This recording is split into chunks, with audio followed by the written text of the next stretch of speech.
9 de setembro de 2001. Uma equipe de filmagem para o carro diante de um complexo isolado na província de Takhar, no Afeganistão.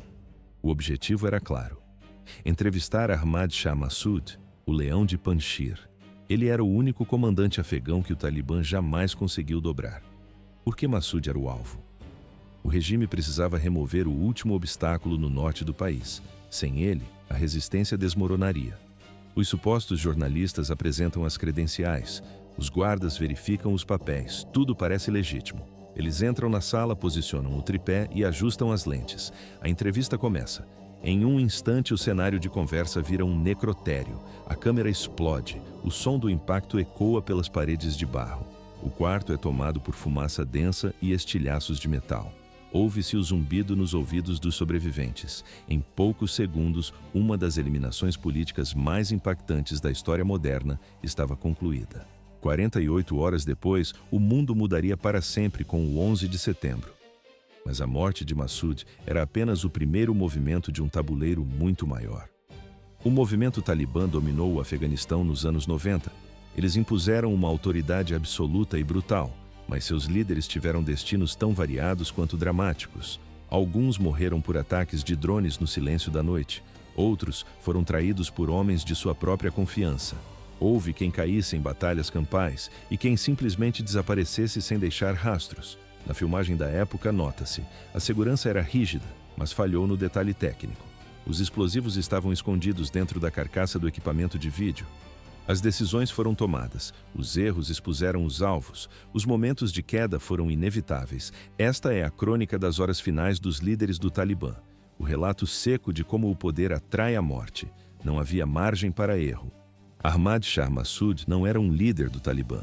Ele era o seu maior inimigo. Mas suas últimas 24 horas de vida mudaram o futuro do Afeganistão para sempre.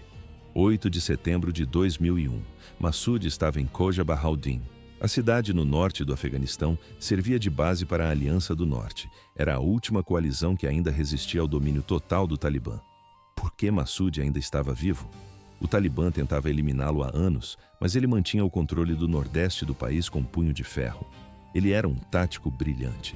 Tinha enfrentado os soviéticos até a retirada total. Mas agora, Massoud estava exausto. A guerra durava décadas. O apoio internacional tinha acabado. O Talibã, com suporte do Paquistão e abrigando a Al-Qaeda, controlava 90% do território. Naquela manhã de setembro, 2 homens chegaram ao acampamento. Eles diziam ser jornalistas de uma organização de notícias belga. Apresentaram credenciais de imprensa e cartas de introdução. À primeira vista, profissionais de mídia, mas na prática, uma unidade de elite da Al-Qaeda. Os conselheiros de segurança de Massoud estavam desconfiados. O Talibã já tinha enviado assassinos antes. Houve uma deliberação tensa. No final, a equipe permitiu a entrada. No vídeo, nota-se: a sala é pequena e rústica. Massoud sentou-se. Ele tinha 48 anos, usava seu chapéu pacol e um colete militar verde. A equipe montou o tripé e a iluminação. O som da fita rodando preencheu o silêncio. As perguntas começaram de forma padrão. Falavam sobre a resistência e a guerra civil. Então, um dos supostos jornalistas perguntou sobre Osama Bin Laden. A câmera explodiu. O equipamento estava carregado de explosivos plásticos. A detonação foi imediata. O impacto destruiu as paredes da sala. Um dos assassinos morreu no ato. O segundo tentou correr pela janela, mas os guardas de Massoud abriram fogo. Ele caiu morto no pátio. Massoud estava em estado crítico. Estilhaços de metal perfuraram seu peito e abdômen. Seus homens o carregaram às pressas.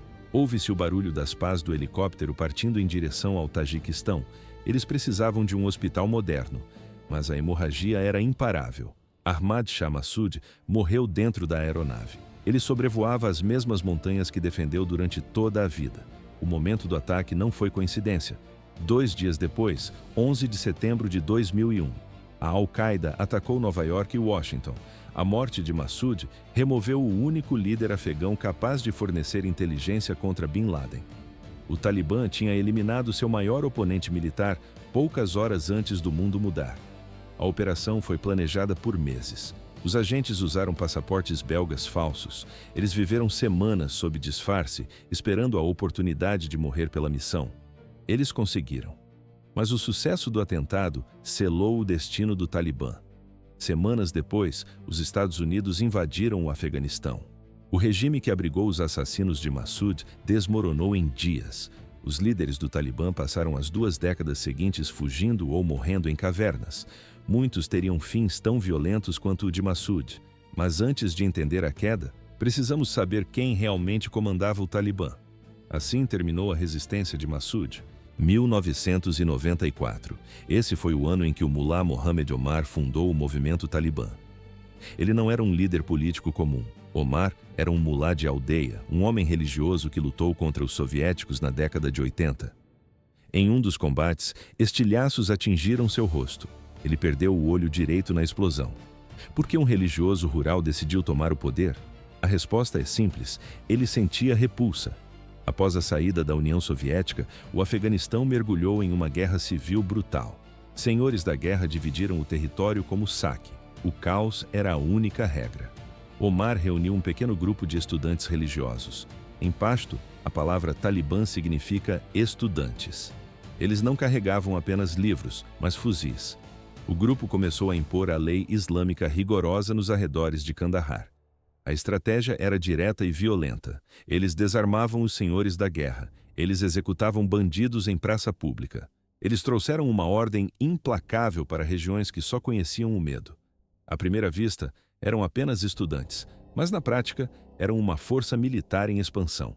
O movimento cresceu com velocidade absoluta. Em apenas 2 anos, o Talibã já controlava a maior parte do Afeganistão. Setembro de 1996, o grupo capturou a capital, Cabul. Omar foi declarado o líder supremo, o comandante dos fiéis. Mas Omar era um fantasma. Ele raramente aparecia em público. Apenas algumas poucas fotografias do líder existiam. Ele não governava da capital, mas sim de Kandahar. Ele nunca cruzou as fronteiras do Afeganistão. Ouve-se apenas o silêncio sobre sua rotina. Ele nunca concedeu entrevistas para jornalistas estrangeiros. Toda a comunicação era feita por declarações escritas ou através de assessores de confiança. No vídeo da época, nota-se apenas a ausência do líder. Ele era uma autoridade invisível. Outubro de 2001. Os Estados Unidos iniciaram a invasão do Afeganistão. O regime do Talibã entrou em colapso total em poucas semanas. Os líderes fugiram, a estrutura de poder evaporou. Não havia mais governo em Cabul. A liderança se dispersou pelas montanhas. Alguns cruzaram a fronteira para o Paquistão, outros desapareceram em aldeias remotas no interior afegão. Analistas ocidentais afirmavam que o movimento estava morto, mas isso era apenas um erro de cálculo. Omar sobreviveu ao impacto inicial. Durante 13 anos, ele escapou de todas as operações de busca. Satélites e drones não conseguiam localizá-lo. 25 milhões de dólares. Esse era o valor da recompensa oferecida pelos Estados Unidos pela sua captura. O preço por sua cabeça era um dos maiores do mundo. Mesmo assim, ninguém entregou o mulá de um olho só. Os eventos desaceleraram, mas o Talibã continuou operando nas sombras. Omar permaneceu como um símbolo de resistência em algum lugar do deserto. A caçada humana duraria mais de uma década. 29 de julho de 2015. Nessa data, o mundo descobriu que Mullah Omar estava morto há mais de 2 anos. Por que manter o segredo por tanto tempo? A liderança do Talibã temia o colapso. Sem a figura de Omar, o movimento era apenas um conjunto de facções rivais. Agências de inteligência rastrearam pistas por todo o Afeganistão e Paquistão. Drones sobrevoavam vilas isoladas dia e noite. Forças de operações especiais arrombavam portas em ataques noturnos. Todos buscavam um homem que já não respirava. A verdade era técnica e fria. Omar morreu por volta de abril de 2013. Mas seus subalternos decidiram criar um fantasma. Durante 27 meses, o comando do Talibã emitiu comunicados oficiais em seu nome. Eles usaram a autoridade de um morto para validar decisões políticas e militares. Nem mesmo os comandantes de campo sabiam da farsa. À primeira vista, Omar era o líder supremo. Mas na prática, ele era apenas uma ferramenta de marketing para manter a unidade. Onde Omar realmente deu seu último suspiro? A maioria das evidências aponta para o Paquistão, provavelmente em Karachi. No quadro das investigações, surgem 2 versões: uma cama de hospital ou uma casa segura monitorada por agentes locais. A causa da morte é registrada de forma seca, tuberculose ou hepatite.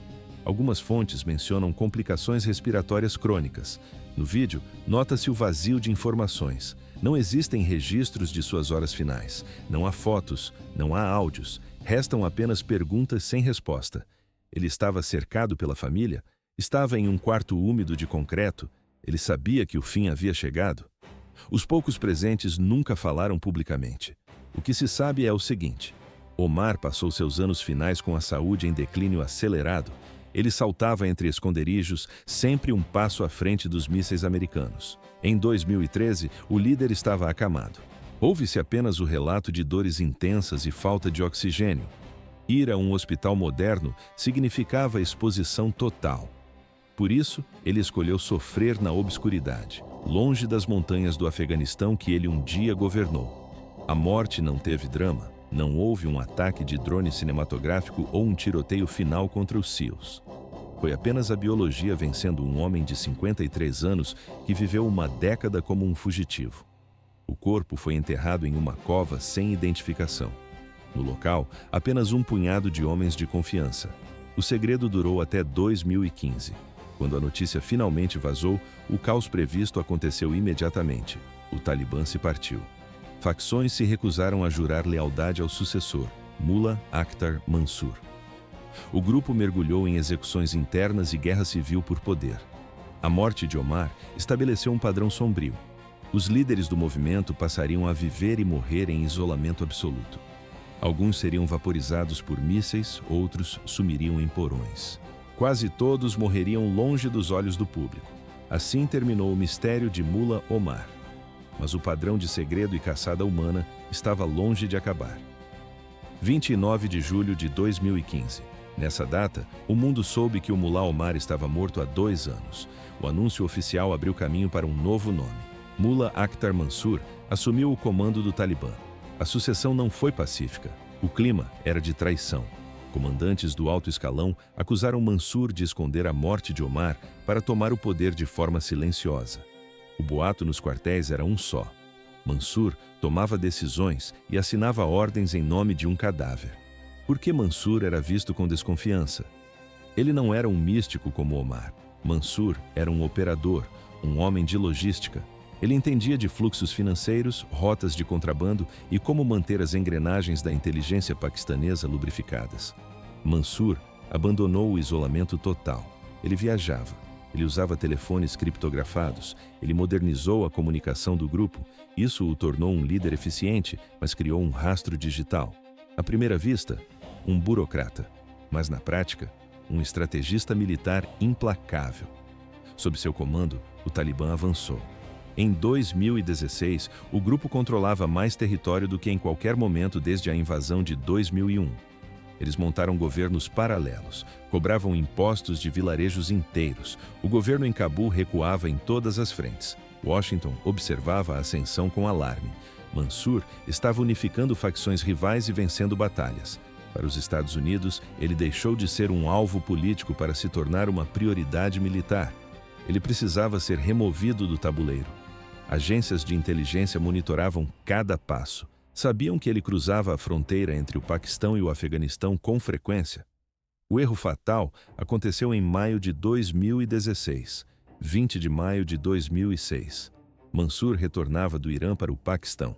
Os motivos da viagem são incertos, tratamento médico secreto ou reuniões com espiões iranianos. O fato é que ele cruzou a fronteira e entrou na província do Baluchistão. Na filmagem dos satélites, nota-se o alvo: um Toyota Corolla prata. No carro estavam Mansur, um motorista e um passageiro. Eles seguiam por uma estrada deserta perto da cidade de Ahmad Ual, a 130 quilômetros da fronteira afegã. O rastreamento era em tempo real. A confirmação visual foi obtida. A autorização para o ataque veio direto do Salão Oval. Às 15 horas, o som no céu mudou. Um drone MQ-9 Reaper travou o laser no teto do veículo. 2 mísseis Hellfire foram disparados em sequência. O primeiro impacto foi direto. O Corolla prata se transformou em uma bola de fogo e metal retorcido.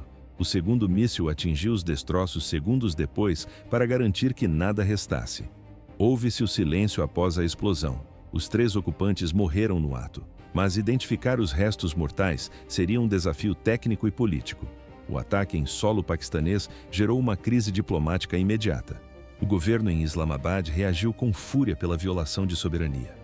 No início, as autoridades locais tentaram negar a identidade da vítima. Assim, terminou o comando de Mansur. 21 de maio de 2016. Mansur acreditava estar invisível, mas o míssil Hellfire não errou o alvo. O veículo foi completamente pulverizado no meio da estrada. Como identificar o que restou? À primeira vista, uma tarefa impossível, mas na prática, a inteligência americana já tinha para as provas. Destroços retorcidos e restos humanos carbonizados cobriam o asfalto. A perícia forense começou o trabalho de coleta imediatamente. O sinal de rádio confirmou a execução. Interceptações de comunicações do alto escalão do Talibã revelaram o pânico. Líderes discutiam o ataque em linhas supostamente seguras. Fontes internas do grupo confirmaram o óbito horas depois. Poucos dias se passaram. O Talibã admitiu publicamente a morte de Mansur. Um novo nome surgiu para o comando: Haibatullah Akhundzada. A sucessão foi rápida, mas o impacto psicológico foi permanente. Houve uma mudança brutal na forma como os líderes do grupo encaravam o fim. O antecessor, Omar, morreu de doença em um esconderijo escuro. Mansur morreu de forma violenta. Ele foi caçado por tecnologia militar de última geração. A operação enviou um recado direto, não importava o nível de cautela ou o esconderijo. Todos os líderes eram alvos vulneráveis. No quadro, apenas metal retorcido e fumaça negra. A inteligência recuperou documentos cruciais nos destroços. Mansur carregava um passaporte paquistanês com um nome falso. Os carimbos mostravam entradas frequentes no Irã. Isso provava que ele circulava com muito mais liberdade do que a seu IA imaginava. Havia um detalhe perturbador. A facilidade de movimentação sugeria apoio interno. Oficiais do governo paquistanês poderiam estar facilitando suas viagens. O jogo de espionagem era mais profundo. O último dia de Mansur começou como qualquer outro. Ele acordou em algum ponto do território iraniano, lavou o rosto e organizou seus pertences. Ele se preparou para cruzar a fronteira de volta ao Paquistão. Ele entrou em um carro branco com outros 2 homens. Naquele momento, ele se sentia seguro. Já havia percorrido aquela rota diversas vezes. A estrada era deserta e cercada por terra seca. Mas Mansur não sabia da realidade invisível. A inteligência americana monitorava seus passos desde o Irã. O veículo já estava marcado por sensores térmicos. Um drone Predator já sobrevoava a zona de ataque. Em uma sala de controle a milhares de quilômetros de distância, as telas brilhavam. Operadores observavam cada movimento do carro em silêncio. O dedo estava posicionado sobre o gatilho. Não havia margem para erro. 60 minutos. Esse foi o tempo que restou para Akhtar Mansur. Câmeras de alta resolução monitoravam cada quilômetro do trajeto. O líder do Talibã ocupava o banco do passageiro em um carro comum, cruzando uma rodovia empoeirada. O que ele discutia com seus acompanhantes? Provavelmente falavam sobre os negócios da organização. Planejavam as próximas operações militares. Mansur pensava no poder que havia consolidado e nas vitórias que suas tropas alcançavam no campo de batalha. Ele se sentia seguro. Ele nunca viu o míssil se aproximar. A morte chegou sem qualquer aviso a 800 km por hora. Em um segundo, ele estava vivo, debatendo o futuro. No segundo seguinte, restavam apenas destroços. Mansur e os outros 2 ocupantes foram vaporizados instantaneamente. O ataque enviou um recado direto para a cúpula do Talibã. Nenhum lugar era seguro. O Irã não podia proteger você. O Paquistão não podia proteger você. Rodovias desertas não ofereciam refúgio. Os americanos encontrariam o alvo. E quando encontrassem, a morte seria súbita e violenta. Mas a eliminação de Mansur não interrompeu a ressurreição do grupo. O sucessor escolhido se mostraria tão eficiente quanto ele, porém muito mais cauteloso. A caçada aos líderes continuou. Os métodos de vigilância e execução tornaram-se cada vez mais sofisticados. Nem todos os comandantes operavam abertamente. A rede Haqqani representava a ala mais secreta e perigosa do movimento. Liderado pela família Haqqani, o grupo se especializou em ataques complexos, sequestros e alianças com terroristas internacionais. Jalaluddin Haqqani fundou a rede nos anos 70. Ele foi um comandante mujahidin lendário. Combateu os soviéticos com sucesso absoluto. Após 2001, sua organização se tornou uma das forças anti-americanas mais letais no Afeganistão. Eles realizavam ataques espetaculares, caminhões-bomba, cercos a prédios do governo, invasões a bases militares. Na imagem de satélite, nota-se o rastro de destruição deixado por suas operações. A saúde de Jalaluddin piorou nos anos 2000. Seu filho Sirajuddin Haqqani assumiu o controle das operações de forma gradual. Sirajuddin tornou-se um dos homens mais procurados do Afeganistão. A recompensa americana por sua cabeça chegou a 10 milhões de dólares. Como ele sobreviveu por tanto tempo? Ele se movia constantemente, utilizava sósias para confundir drones, evitava qualquer tipo de comunicação eletrônica, não confiava em quase ninguém fora do seu círculo familiar imediato. Os americanos golpearam a rede repetidamente, mataram comandantes de médio escalão, capturaram agentes operativos, bloquearam fluxos de financiamento, bombardearam complexos fortificados, mas Sirajuddin permanecia inacessível. Ele não viajava em comboios que pudessem ser rastreados do espaço, não usava telefones que pudessem ser grampeados, não permanecia em um local tempo suficiente para que um ataque fosse coordenado. Ele era um fantasma no sistema. Setembro de 2018. Jalaluddin Haqqani morreu nessa data. Ele tinha entre 70 e 80 anos. Sua idade exata nunca foi confirmada. A saúde do velho líder estava em declínio há anos. Relatórios de inteligência indicavam que ele estava paralisado por um derrame. Outros afirmavam que sofria de mal de Parkinson. O Talibã anunciou o óbito, mas omitiu os detalhes. Ele teria morrido no Afeganistão, mas nenhuma localização específica foi revelada. O local do sepultamento foi mantido em segredo absoluto. Com base nas poucas informações que vazaram, Jalaluddin passou seus últimos anos de vida imóvel. O guerreiro que enfrentou impérios terminou seus dias preso a uma cama, escondido em algum porão sem luz. Assim terminou sua trajetória, mas a rede que ele criou continuou operando nas sombras. 2018. O ano em que Jalaluddin Haqqani finalmente parou de respirar. Ele já não liderava operações de campo há muito tempo. Tornou-se apenas um símbolo estático, respeitado pelos militantes, mas sem qualquer poder real de decisão. Por que o comando mudou de mãos? A resposta é simples. A saúde de Jalaluddin falhou. Seu filho, Sirajuddin, já controlava a rede inteira muito antes da morte do pai. Era ele quem dava as ordens. Jalaluddin passou seus últimos momentos em um complexo fortificado no leste do Afeganistão. Ele estava preso a uma cama. O corpo sentia dores constantes. A morte veio por causas naturais, sem o estrondo de uma bomba. Familiares prepararam o corpo seguindo o rito islâmico.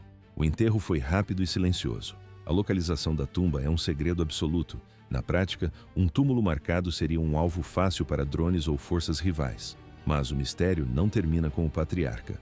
Outros comandantes do alto escalão da rede Haqqani desapareceram sem deixar vestígios.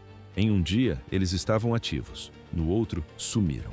Não houve anúncios oficiais, não houve confirmação de óbitos, apenas a ausência total de sinais. Eles foram mortos em ataques aéreos não revelados, morreram de doenças em esconderijos isolados ou foram traídos e eliminados por rivais internos? Ninguém sabe. A rede Haqqani operava nas sombras, seus membros viviam em sigilo e morriam da mesma forma. As horas finais desses homens não deixavam rastros. No vídeo, percebe-se, não há fotos de funerais, não há memoriais. Esse nível de segurança operacional tinha um preço alto. Esses líderes viviam em fuga permanente. Eles não viam suas famílias com regularidade, não tinham vidas normais. Quando ficavam doentes, não podiam buscar hospitais públicos ou atendimento especializado. Eles existiam sob alerta máximo, monitorando o céu em busca de drones e vigiando cada aliado por medo de traição. Sirajuddin Haqqani continua sendo um alvo difícil. Com o retorno do Talibã ao poder em 2021, ele assumiu o cargo de ministro do Interior. Mas a postura não mudou. Ele raramente aparece em público, fotos de seu rosto ainda são raras e protegidas. Suas horas finais provavelmente seguirão o padrão do pai. Um evento privado, escondido e conhecido por um círculo minúsculo de confiança. Mas nem todos os líderes do Talibã tiveram essa sorte. Alguns cometeram erros fatais. Outros descobriram que nenhuma cautela protege contra um traidor. O Talibã nunca foi um bloco único. O movimento é feito de facções com prioridades distintas e visões conflitantes sobre o futuro do país. Essas divisões internas frequentemente terminavam em execuções. Mullah Dadullah era o exemplo dessa violência interna. Ele foi um dos comandantes militares mais brutais do grupo. Ele introduziu o uso sistemático de assassinatos seletivos e táticas de terror extremo. Ele tinha carisma. Os combatentes mais jovens o idolatravam, mas Dadullah era imprudente. Diferente de outros líderes que se escondiam em cavernas ou bunkers, ele gostava da exposição. Ele acreditava ser intocável. Foi esse excesso de confiança que traçou o seu destino. Enquanto outros silenciavam, Dadullah fazia barulho. E no Afeganistão, o barulho atrai a morte. Maio de 2007. Mullah Dadullah ignorou as regras básicas de segurança. Ele queria fama. O comandante deu entrevistas para jornalistas estrangeiros e gravou vídeos de propaganda. Ele apareceu diante das câmeras. Por que Dadullah buscou os holofotes? Ele queria ser o rosto da resistência. Mas a publicidade o tornou um alvo visível. Em Helmand, o destino o alcançou. Ocorreu uma operação militar pesada. A OTAN afirmou que forças de operações especiais rastrearam o comandante até um complexo fortificado. O ataque foi direto. Dadullah morreu no local. No entanto, o relato oficial é contestado. Fontes do Talibã sugerem traição. Rivais internos teriam revelado a localização exata para eliminá-lo. O motivo era o poder. Dadullah estava se tornando incontrolável para a própria liderança. Na filmagem da época, nota-se: o corpo de Dadullah é exibido como um troféu. Seus movimentos eram previsíveis. O comandante viajou para o complexo em Helmand com poucos guarda-costas. Ele acreditava estar seguro. Antes do amanhecer, equipes de elite cercaram o prédio. Ouve-se o barulho de rajadas curtas. O confronto durou pouco. Dadullah e seus homens foram abatidos. A morte enviou um aviso: líderes famosos morrem rápido. Quem sobrevive é quem permanece nas sombras. Mullah Abdul Razak era o oposto. Comandante em Kandahar, ele era experiente e cauteloso. Lutou contra a coalizão durante anos sem ser capturado. Mas em junho de 2018, o sistema falhou. Razak foi para uma reunião secreta com outros chefes. Ele não sabia que um dos presentes estava comprometido. Alguém levava um rastreador ou trabalhava para a inteligência afegã. O resultado foi cirúrgico. Um drone disparou contra o local exato da reunião. Razak e vários comandantes morreram instantaneamente. A estrutura de comando da região foi pulverizada em segundos. À primeira vista, uma reunião de guerra, mas na prática, uma armadilha mortal. Isso gerou uma paranoia absoluta. Ninguém confiava em ninguém. Comandantes passaram a executar os próprios soldados por mera suspeita. O medo da traição era maior que o medo do inimigo. Pequenos erros tornaram-se sentenças de morte, um telefonema longo demais, uma rota repetida, uma reunião em local vulnerável. Mullah Nazir cometeu esse erro em Waziristão do Sul. Ele era um líder tribal aliado, mas evitava atacar o Estado paquistanês. Ele se considerava um moderado. Janeiro de 2013. Nazir seguia em um veículo por uma estrada no Paquistão. Suas últimas horas foram rotineiras. Ele conversou com anciãos e discutiu problemas locais. Entrou no carro para voltar para casa. Não houve aviso. O míssil atingiu o teto do veículo. O carro foi transformado em metal retorcido. Nazir morreu na hora. Alguém havia fornecido o itinerário detalhado. Cada morte reforçava as mesmas lições brutais. Esconda-se. Não confie em ninguém. Assuma que está sendo vigiado. Quebre todos os padrões de movimento. Não havia margem para erro. Os líderes que sobreviveram foram os que viraram fantasmas. Mas a tecnologia americana estava mudando. Mesmo a segurança perfeita começou a falhar contra os novos métodos de rastreamento. Assim terminou o ciclo de muitos comandantes. 2 décadas de caçada. Entre 2001 e 2021, a eliminação de líderes do Talibã deixou de ser uma busca manual para se tornar um sistema industrial. No início, o processo era lento. Agentes de campo buscavam informantes em vilarejos remotos, soldados observavam montanhas com binóculos. Por que a vantagem mudou de lado? A tecnologia eliminou o fator humano. Onde antes havia dúvida, agora existia precisão absoluta. As primeiras operações dependiam de rastreamento físico e inteligência humana básica. No final da guerra, o cenário era outro. Inteligência artificial e vigilância aérea constante tornaram o ato de se esconder uma tarefa impossível. O programa de drones começou com ferramentas brutais e limitadas. Os primeiros modelos Predator tinham pouco alcance. Eles podiam voar apenas por algumas horas antes de retornar à base. No quadro da época, imagens granuladas em preto e branco, onde era difícil distinguir um fuzil de uma ferramenta agrícola. Esses drones carregavam apenas 2 mísseis. Em 2010, a tecnologia sofreu uma mutação completa. O Drone Reaper entrou em cena. Ele podia permanecer no ar por mais de 24 horas seguidas. O Reaper transportava um arsenal diversificado de bombas e mísseis Hellfire. A câmera registrava cada detalhe. De uma altitude de 5 quilômetros, os operadores conseguiam ler as letras em uma placa de carro. Não havia para onde fugir. Mas a evolução não foi apenas mecânica. A coleta de dados tornou-se uma engrenagem fria. Os Estados Unidos criaram bancos de dados massivos sobre cada comandante do Talibã. Informações catalogadas, descrições físicas, cicatrizes, lista de associados próximos e padrões de movimento. Cada hábito diário era analisado por algoritmos de inteligência artificial. A inteligência de sinais monitorava o espectro eletromagnético. Cada chamada de celular, cada transmissão de rádio e cada mensagem eletrônica era interceptada em tempo real. Os satélites ouviam tudo. O Talibã tentou reagir. Os líderes abandonaram os telefones para evitar o rastreamento por GPS. Eles passaram a usar mensageiros humanos para entregar ordens escritas. Mas isso não parou o sistema. Os americanos passaram a rastrear os mensageiros. No vídeo, nota-se: um único homem caminha por uma estrada deserta, longe de qualquer tecnologia.